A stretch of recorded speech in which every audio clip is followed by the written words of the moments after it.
ابوه مالك يا الحمد جاي لله بكسر بقصبنا. مين بيكسر في القصب ما يا اعرفش والله، ما عارف وين دول مين. برضه شوية القصب اللي احنا ماخدين السنة كلها فيهم يا ولاد المنتو. فينهم يا؟ مش هم انت يا بابا في الغيط القبلي ولا البحري؟ قبلي. ايه ده يا ولاد؟ يحكي ده حكاوي. يرضي مين ده؟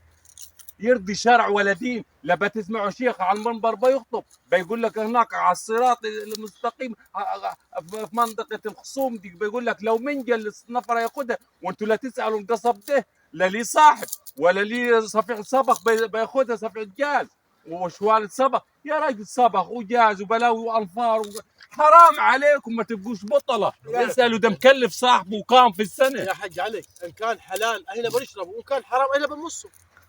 بتمص حرام يا راجل، خلاص جسمكم لحلف من الباطل يا راجل، اشق خلقاتي منكم يا راجل. يعني وانت ده كله صبخ وكله ميه، يا مسوس ده مر مسوس. حتى الكعب مر يا راجل ممحى. يلا أبا. سلام عليكم. وانت يا حج علي عرفت حق أبا. ربنا، ما عرفتش حلليك من اللي عليك، اعتبرهم لله دول يا اخي. وليه يا ابو سيل انت شفتني ما اعتبرهم بطلعش لله. انت شفتني ما بطلعش يعني ما لو لله. بطلع مكان بان عليه يا اخي انت هتاجي تشبطني في راجل التاج عيب عليك. يا اخي قوم انت وانت قوم شوف لكم بلد يا اخي بعيد من عند ارضي. ما تقوم يا اخي، انت جيتني من فين انت كمان؟ روح يا شيخ هو انت روح بتكلم بقول. ليه؟ خذ شيشانكم دي يلا يا دي يا ولدي يا اقعد هنا، اللي يوصل الغيط بتاعنا تاجي تقول لي يا ده مصروف عليه يا ماك لمك، يا ده مستقبلك يا اولاد الكلب.